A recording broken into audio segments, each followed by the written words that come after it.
भारत माता की, भारत माता की।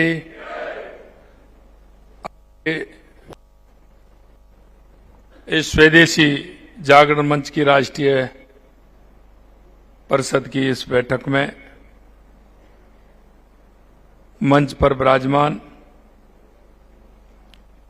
राष्ट्रीय संयोजक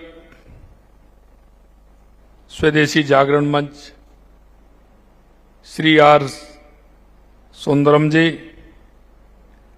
जिनको अभी आपने सुना राष्ट्रीय संगठक स्वदेशी जागरण मंच श्री कश्मीरी लाल जी, हमारे राजस्थान के जयपुर प्रांत के प्रांत संचालक श्री महेंद्र सिंह जी मग्गो साहब, अखिल भारतीय महिला कार्य प्रमुख श्रीमती अर्चना मीणा जी, वरिष्ठ और पूर्व सह सरकार्यवाह रहे और अभी कार्यकारिणी सदस्य हैं भागैया जी भाई साहब, और इस कार्यक्रम में आए सभी स्वदेशी जागरण मंच से जुड़े सभी राष्ट्रीय कार्यकारिणी के सदस्य पदाधिकारी, प्रांतीय कार्यकारिणी के सदस्य सभी पदाधिकारी, और इस कार्यक्रम में आए सभी मेरे भाई और बहनों। सबसे पहले तो मैं आप सभी को, क्योंकि हम सौभाग्यशाली हैं कि स्वदेशी जागरण मंच की राष्ट्रीय परिषद राजस्थान और वो जयपुर में हो रही है, इसलिए मेरा दायित्व बनता है कि आप सभी का मैं स्वागत और अभिनंदन करूं। इसलिए आप सभी का बहुत बहुत स्वागत, अभिनंदन है।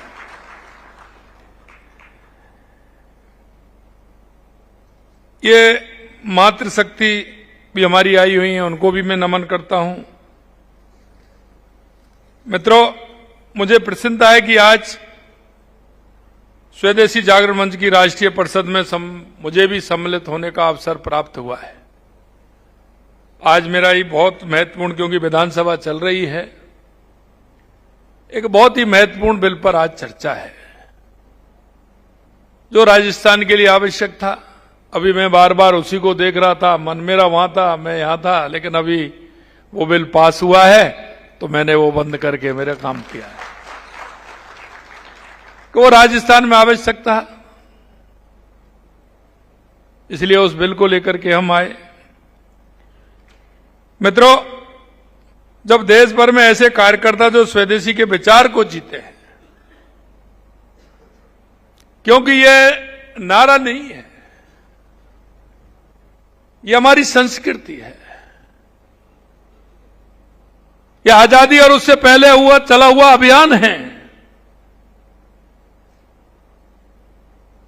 और मैं धन्यवाद देना चाहता हूं हमारे संगठन के उन सभी तमाम उन वरिष्ठ जनों को जिन्होंने स्वदेशी के आधार पर इस राष्ट्र को एक गति देने का काम किया। उन्होंने दिन रात मेहनत करते हुए गांव गांव में अलग जगाने का काम किया। स्वदेशी हमारा श्रृंगार है। जब हम स्वदेशी की बात करते हैं तो मन में जो कल्पना आती है, हमने सभी ने देखा है कि हमारे गांव में शादी ब्याह से लेकर के जो भी काम होते थे, जो भी आवश्यकताएं होती थी, गांव के अंदर होती थी, एक दूसरे से मिलकर के करते थे। और उसमें जो आनंद था, क्योंकि आनंद का भाव कहीं पैसे से नहीं मिलता है, वो एक दूसरे के सहयोग से मिलता है। और स्वदेशी हमेशा एक दूसरे के सहयोग से, आत्मीय भाव से चलने वाला होता है। इसलिए भाई और बहनों, क्योंकि एक छत के नीचे एकत्र होते हैं तो ये आयोजन एक राष्ट्रीय यज्ञ बन जाता है। हम आज जिस भाव से यहां एकत्रित हुए हैं, वो भाव भी हमारे मन में है। समय नहीं होगा किसी के पास, कार्यक्रम में नहीं आ सकता है। लेकिन स्वदेशी की बात करेंगे तो उसके मन के अंदर भाव जागृत होता है। हो सकता है समय नहीं दे, काम नहीं करे, लेकिन जैसे ही स्वदेशी का नाम आता है और जब हम बात करते हैं कि स्वदेशी अपनाना है, स्वदेशी को बढ़ाना है, तो निश्चित रूप से कहीं इति के अंदर वो भाव पैदा होता है कि स्वदेशी से हमें क्या लाभ मिलता है। इसलिए मैं ये भी कह सकता हूं कि स्वदेशी जागरण मंच का मैं, क्योंकि हमेशा उनके मन में यही भाव रहता है, तो उनका आभार भी व्यक्त करता हूं कि वो दिन रात मेहनत करते हुए एक दिशा देने का काम कर रहे हैं। कोई भी बिंदु हो समाज में जब तक प्रचलित नहीं होगा, उसकी मान्यता नहीं बढ़ेगी, लोगों की जागरूकता नहीं होगी, जब भी हम देखेंगे तो हम क्या अपना रहे हैं। अगर आपने टोकने का स्टार्ट कर दिया कि आपने क्या पहन रखा है, आपने क्या है, ये कहां से बना हुआ है, तो व्यक्ति के मन में यह भाव आता है। जब कहीं भी जाता है, दुकान पर जाता है, तो वो कहता है कि भैया ये बताइए, ये मेड इन इंडिया है या बाहर का है कहीं का। इसी से बहुत बड़ा अंतर आ जाता है। और ये अंतर वहां नहीं, उस दुकान के अंदर भी आ जाता है। वो कहता है कि मेरे को भारत में निर्मित ही रखना चाहिए। यह क्लिक करता है। जैसे देश के यशस्वी प्रधानमंत्री नरेंद्र मोदी जी के नेतृत्व में स्वच्छता का क्लिक किया। आज छोटे बच्चे से लेकर बुजुर्ग तक स्वच्छता का ध्यान रखते हैं। कहीं भी करकट डालते हैं तो नहीं, यहां नहीं, स्वच्छता का ध्यान रखिए। वही हमारे स्वदेशी का भाव मन में आता है। यह तो हमारी सनातन परंपरा है, हमारे रक्त में है। सदियों पहले जब यूरोप के देश व्यापार के नाम पर दुनिया में भटक रहे थे, तब भारत के मुर्शिदाबाद की मलमल, बनारस का हमारा रेशम, राजस्थान के लहरी और बंदेज पूरी दुनिया के बाजारों में अपनी शान बनाता था। लोग कहते थे राजस्थान का बंदेज चाहिए, लहरी हमें राजस्थान का चाहिए। रोम के सम्राट भारतीय वस्त्रों के दीवाने थे। वो कहते थे हमें तो भारतीय वस्त्र चाहिए। अरब के व्यापारी भारतीयों के मसालों के लिए समुद्र से पार मसाला खरीदने के लिए आते थे। उस समय भारत भारी मात्रा में निर्यात करता था। यह हमारी असली पहचान था। यही वो भारत है जिससे हम फिर से जगाना चाहते हैं, जिसके लिए स्वदेशी जागरण मंच दशकों से लगातार परिश्रम कर रहा है। और परिश्रम ही नहीं, उसकी सफलता भी मिल रही है। लगातार उसकी सफलता भी मिल रही है। देश के यशस्वी प्रधानमंत्री नरेंद्र मोदी जी, जिन्हें भारत को अपने स्वदेशी और स्वावलंबी बनाने का काम किया है। जब वो मेक इन इंडिया का नारा देते हैं तो उद्घोष बन जाता है। तो केवल एक नारा नहीं था, एक पुनर्जागरण का आह्वान था। आप जिक्र कर रहे थे माननीय कश्मीरी जी भाई साहब, कोरोना के उस समय कठिन दौर में याद कीजिए, दुनिया भर से सब कुछ ठप पड़ा था। और वो कहते थे कि हमारे यहां तो जनसंख्या कम है, लेकिन भारत का क्या होगा।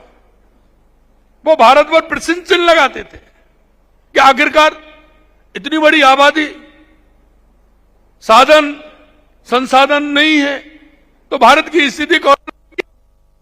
लेकिन आपने देखा देश के यशस्वी प्रधानमंत्री नरेंद्र मोदी जी के नेतृत्व में उस संकट की घड़ी में दुनिया के 150 देशों से ज्यादा वैक्सीन भेजने का काम भारत ने किया था। यह हमारे लिए गर्व की बात है।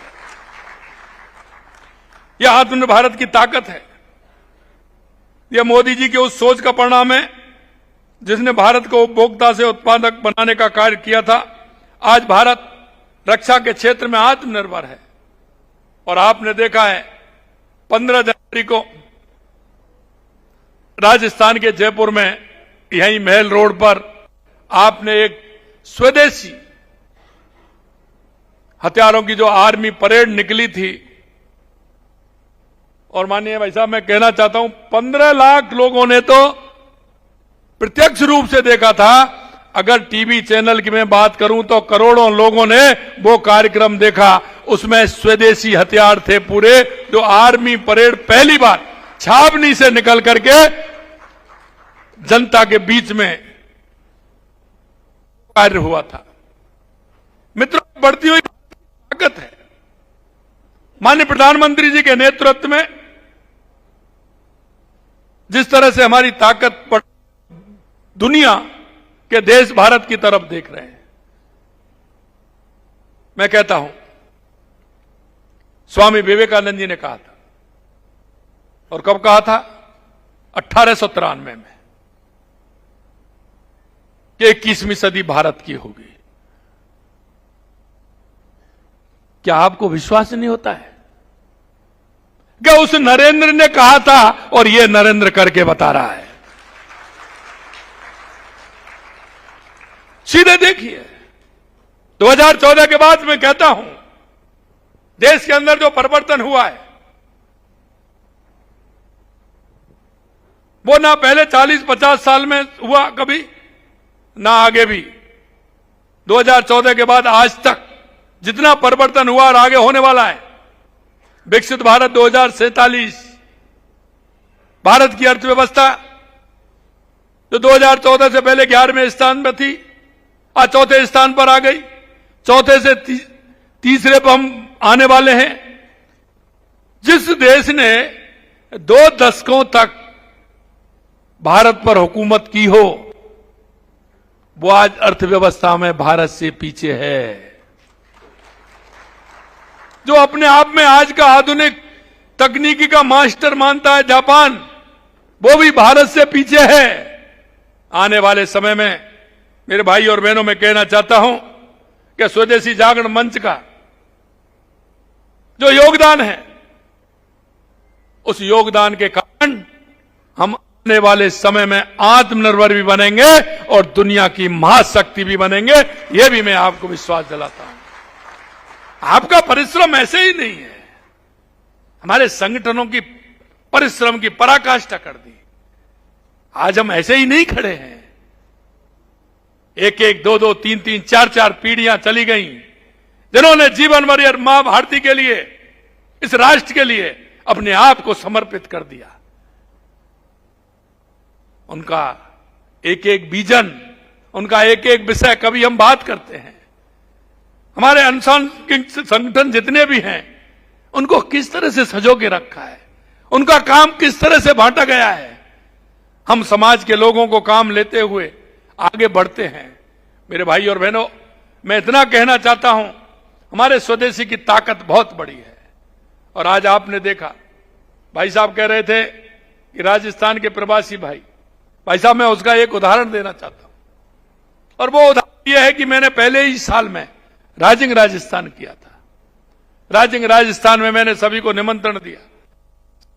मेरे को देश में भी राज्यों में जाने का मौका मिला, कई दुनिया के देशों में भी जाने का मौका मिला। मेरे राजस्थान के प्रवासी के भाई मिले, मैंने उनको आमंत्रित किया, वो आए और पहली बार 35 लाख करोड़ के एमओयू हुए। 35 लाख करोड़ के एमओयू। और आप ये बताते हुए भी खुशी हो रही है कि उसमें से एक साल के अंदर 8 लाख करोड़ के एमओयू जमीन पर आ गए। उन्होंने अपना काम प्रारंभ कर दिया। यह हमें खुशी की बात है। इसलिए मैं कहना चाहता हूं, हमारा गांव का वो गरीब प्रजापत जो बर्तन बनाता है, हमारा कुम्हार, हम लगातार उसके लिए काम कर रहे हैं। विश्वकर्मा योजना के माध्यम से हम ऐसे हमारे छोटे लघु उद्योग वाले हैं, उनके साथ काम कर रहे हैं। लगातार उनको हमारी सरकार प्रोत्साहन कर रही है। बजट में उनका हमेशा प्रावधान है कि गांव से, गलियों से निकल करके जब वो माल लेकर के आता है तो हमारे बाजार की शोभा बढ़ाता है। मेरे मित्रों, मैं यही कहना चाहता हूं कि हम सबको आत्मनिर्भर भारत बनाना है। तीव्र गति से सेमीकंडक्टर निर्माण हमारा युवा कर रहा है। मोबाइल निर्माण में भारत दुनिया में दूसरे स्थान पर है। हरित ऊर्जा में हम अग्रणी बन रहे हैं। स्टार्टअप के मामले में भारत विश्व में तीसरे स्थान पर है। यह सब अचानक नहीं हुआ है, यह आपका परिश्रम है, आपकी मेहनत है, इसके कारण हमारा भारत आगे बढ़ रहा है। यह मोदी जी की नीतियां हैं, दृढ़ इच्छा शक्ति है, देशवासियों की मेहनत है, उसका फल है। जब सरकार की नीतियां स्पष्ट हो, नियत साफ हो और नेतृत्व मजबूत हो तो राष्ट्र की दिशा बदलते देर नहीं लगती है। मित्रों, आत्मनिर्भर केवल कारखाने और भारी उद्योग से नहीं आती है, यह आता है गांव के उस कुम्हार से जो माटी को आकार देता है, उस बुनकर से जो रात रात भर करगे पर मेहनत करके कपड़ा की बुनता है, वो चरखे पर मेहनत करता है, उस महिला से जो अपने घर में अचार पापड़ शहद बनाकर बाजार में बेचती है, उस युवा उद्यमी से जो गांव में बैठकर तकनीकी के दम पर दुनिया में सेवा दे रहा है। यह स्वदेशी की आत्मा है, यह ग्राम उद्योग की ताकत है।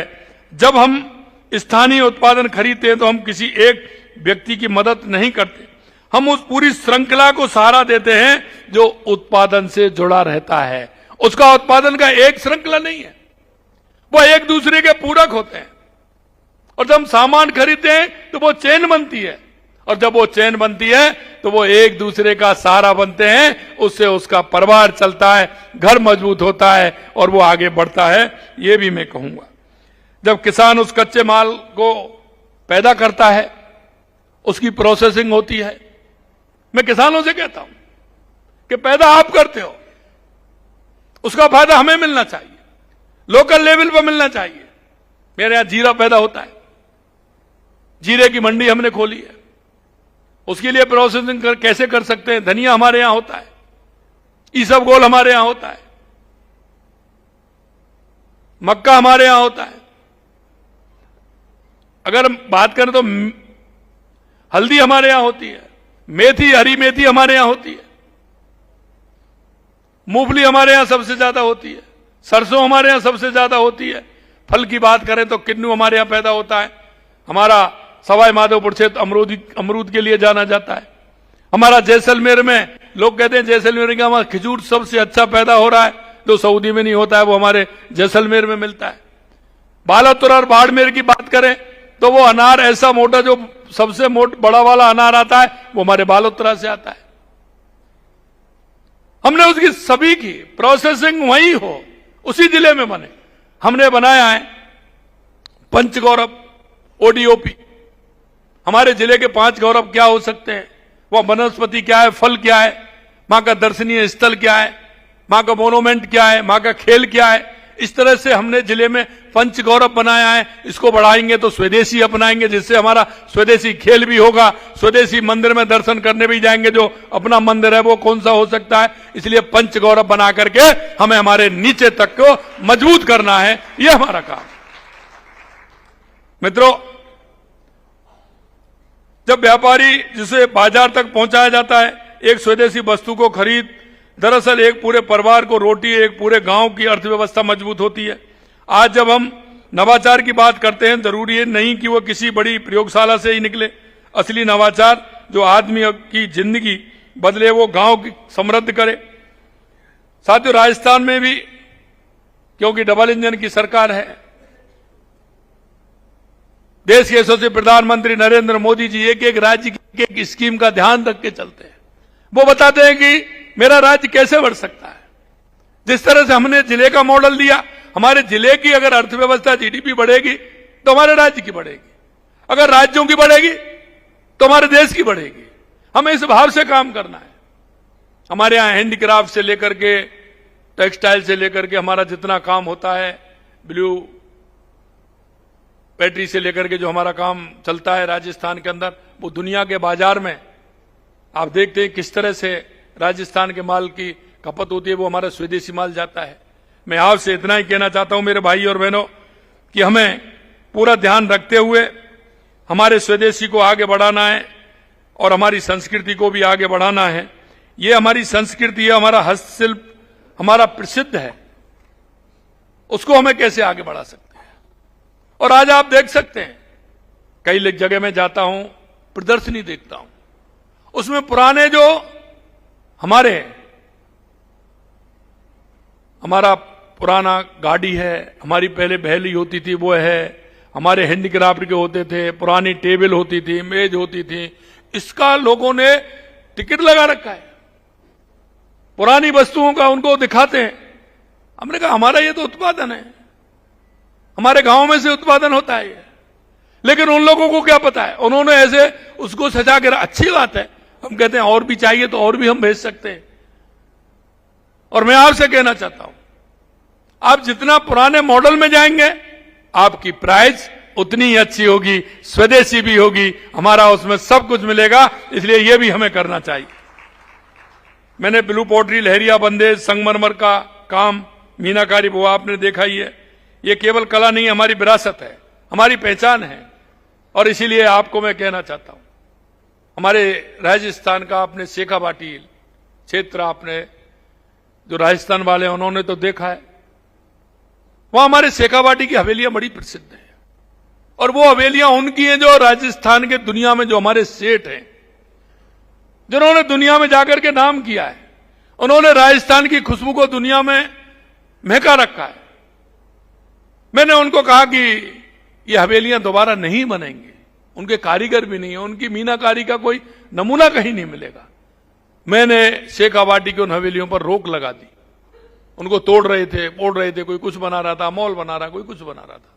मैंने उनको इसलिए रोका कि हवेलियां नहीं बन सकती, आप इमारत खड़ी कर सकते हैं, हवेलियां नहीं बना सकते। और मैं आपसे कहना चाहता हूं, जब मैंने उनके ओनरों को, मालिकों को जब मैंने संपर्क किया, आज मैं आपसे कह सकता हूं हजारों हवेलियां हैं, लेकिन 662 हवेलियां को चिन्हित करके उनके ओनर और मालिकों को बुला करके वहां काम प्रारंभ कर दिया है, जिससे हमारी विरासत और विकास दोनों साथ साथ उसमें चल रहे हैं। उसके लिए भी हम काम कर रहे हैं। वो हमारे राजस्थान की पहचान है। हमारे किले, हमारे महल, हमारे अभ्यारण्य, हमारी झीलें। मैं कई बार कहता हूं, मेरे प्रवासी भाई आए थे, मैंने कहा था किसी और प्रदेश में कोई जाएगा तो एक स्थान देखने जाएगा, एक मंदिर देखने जाएगा, एक कोई अभ्यारण्य देखने जाएगा। मैं हमेशा कहता हूं राजस्थान जो आता है एक टिकट में 4 फिल्म देख करके जाता है, क्योंकि यहां के जो किले हैं वो कहीं नहीं मिलेंगे, यहां के जो महल हैं वो कहीं नहीं मिलेंगे, यहां के अभ्यारण्य वो कहीं नहीं मिलेंगे। और अभी आप देख रहे हो तनोट माता की जब मैं बात करता हूं तो एक दिन में पहले कम लोग आते हैं, 15, 20 और 25 हजार लोग प्रतिदिन आते हैं। वो मेरा जो जैसलमेर का खुड़ी का डेजर्ट है वो दुबई से कहीं कम नहीं है, वो दुबई से ज्यादा है। इसलिए लोग वहां देखने के लिए आते हैं। अगर मैं धार्मिक टूरिस्ट की बात करूं तो आप देखेंगे खाटू श्याम जी, सालासर जी, श्रीनाथ जी, सामरिया सेठ जी, तनोट माता, करणी माता, अपन जहां जाएंगे वहीं त्रिपुरा सुंदरी माता, अगर इधर आएंगे तो मेहंदीपुर बालाजी, गिरिराज जी, पूछरी का लौटा। आप सबको आएगा कि नहीं आएगा? नहीं, ऐसा है क्या कहीं? आप आएंगे सवाई माधोपुर जाएंगे तो गणेश जी का मंदिर देखेंगे, जयपुर में ही जाएंगे तो गोविंद देव जी, गणेश जी, काले हनुमान जी, आप देखिए कहीं नहीं मिलेगा। हम हर 15-20 किलोमीटर पर हमको राजस्थान में एक अलग और एक ऐतिहासिक धार्मिक स्थल हमें मिलेंगे। और मैं आपसे यह भी कहना चाहता हूं, सबसे ज्यादा धार्मिक टूरिस्ट आता है तो वो राजस्थान के अंदर आता है, और राजस्थान में सबसे ज्यादा रहता है। अभी आवश्यकता है। मैं अभी जैसलमेर गया था, हमारी राष्ट्रपति जी आई थी, तो वहां के लोगों का यह कहना था कि साहब लोगों के लिए रुकने के लिए होटल नहीं है। मैं होटल वालों से कहता हूं आप होटल बनाइए, आइए, आपको पूरे 4 साल की, 5 साल की बुकिंग एडवांस में हो जाएगी। देखिए राजस्थान में बहुत बड़ी गुंजाइश है अभी, और राजस्थान पोटेंशियल भी है। जब मैं जापान गया था तो वहां के लोगों ने कहा क्योंकि यहां के जो हमारे हैं वो तो कहते हैं, उनसे पूछते हैं आपका व्यापार, हाँ साहब ठीक है, काम चल रहा है साहब, ऐसे ही है साहब, रोटी निकल रही है, कोई दिक्कत नहीं है। जब मैं जापान गया तो उन्होंने खुले मन से कहा कि हम राजस्थान में जितने भी उद्योग लगाएं, हमें 3 से 4 गुना साल में फायदा होता है, 3 से 4 गुना। इसलिए मैं कहता हूं कि राजस्थान हर क्षेत्र में बहुत बड़ी गुंजाइश है, राजस्थान के अंदर हर क्षेत्र में आगे है। और मैं इसी के माध्यम से यह कहना चाहता हूं कि राजस्थान स्वदेशी में भी आगे है, और आपका निश्चित रूप से राष्ट्रीय परिषद हमारे राजस्थान में और लाभदायक रहेगी। मेरा अंत में इतना ही कहना है कि आज यहां जो उद्यमी सम्मानित हुए हैं वो राष्ट्र की असली ताकत है, उनके हाथों में भारत का भविष्य है। स्वदेशी जागरण मंच से मैं आग्रह करूंगा कि यह आंदोलन और अधिक व्यापक हो, क्योंकि गांव गांव तक पहुंचे, युवाओं को जोड़े, महिलाओं को जोड़े। और मैं कहना चाहता हूं आज मेरे यहां, क्योंकि 8 मार्च को अंतर्राष्ट्रीय महिला दिवस है, मैं बहनों को एडवांस में बहुत बहुत उसके लिए बधाई देना चाहता हूं, शुभकामनाएं देना चाहता हूं। आज मैंने हर क्षेत्र की 10-10, 15-15 महिलाओं को बुलाया था, उनसे मैंने विचार विमर्श किया, उनसे मैंने पूछा, क्योंकि महिला हमारी आधी आबादी है, इनका बहुत बड़ा योगदान है, क्योंकि मातृशक्ति का योगदान बहुत होता है, और मातृशक्ति तो मातृशक्ति होती है। मैंने देखा है, आपने भी देखा है, ध्यान दिलाना चाहता हूं बस मैं कि माता गांव में भी और शहर में भी सबसे पहले जगने वाली होती है और सबसे लास्ट में सोने वाली होती है। आज वही माता बहनें जो सरकारी सर्विस में हैं या उद्योग में हैं, वो उस काम को भी करती हैं, लेकिन वो घर का जो परमानेंट काम है उसको भी नहीं छोड़ती हैं, वो भी करती हैं और वो भी करती हैं। हम देखते हैं कभी कभी साहब जाते हैं, ऑफिस से आते हैं, जाकर के बैठते हैं, पानी नहीं आया, पता नहीं मैं कहां से आया हूं। और हमारी जब बहनें जाती हैं, बराबर के सरकारी काम को भी करती हैं, उद्योग के काम को भी करती हैं, और जाती हैं तो सबसे पहले घर को देखती है, क्या करना है क्या नहीं करना है, समय मिलता है उसके बाद पानी पीती हैं, फिर कहां आधा काम करके जब चाय पीती हैं। तो माता बहनों के अंदर ताकत है।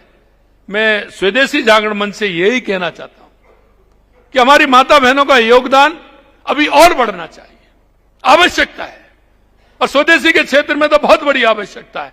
इसलिए हमारी माता बहनों से संबंधित जो काम है उनको आगे ला करके इस क्षेत्र में और बढ़ाया जाए, जिस सही माने में हम स्वदेशी जागरण मंच के माध्यम से आत्मनिर्भर बन सकें। और हमारे देश के यशस्वी प्रधानमंत्री नरेंद्र मोदी जी चाहते हैं कि अगर राजस्थान को विकसित करना है या भारत को विकसित बनाना है तो बिना माता बहनों के नहीं बन सकता। इसलिए माता बहनों का योगदान बहुत आवश्यक है, उनको भी हमें आगे बढ़ाना चाहिए, उनको भी आगे लाना चाहिए, जिससे सही मायने में सच्चे अर्थों में हमारा भारत आत्मनिर्भर बन सके। आप सभी ने मेरे को बुलाया, थोड़ी मेरी व्यस्तता थी और इसलिए मैं थोड़ा सा 15-20 मिनट में लेट भी हुआ, उसके लिए मैं क्षमा प्रार्थी हूं। ये आयोजन बहुत ही शानदार अच्छा सा कार्यक्रम आपने रखा है, ये राष्ट्रीय परिषद की बैठक रखी है। मैं निश्चित रूप से आयोजकों को और राष्ट्रीय परिषद के सभी राष्ट्रीय पदाधिकारी को, प्रदेश पदाधिकारियों को फिर से बहुत बहुत शुभकामनाएं देता हूं। बहुत बहुत धन्यवाद। जय हिंद, जय भारत, जय राजस्थान।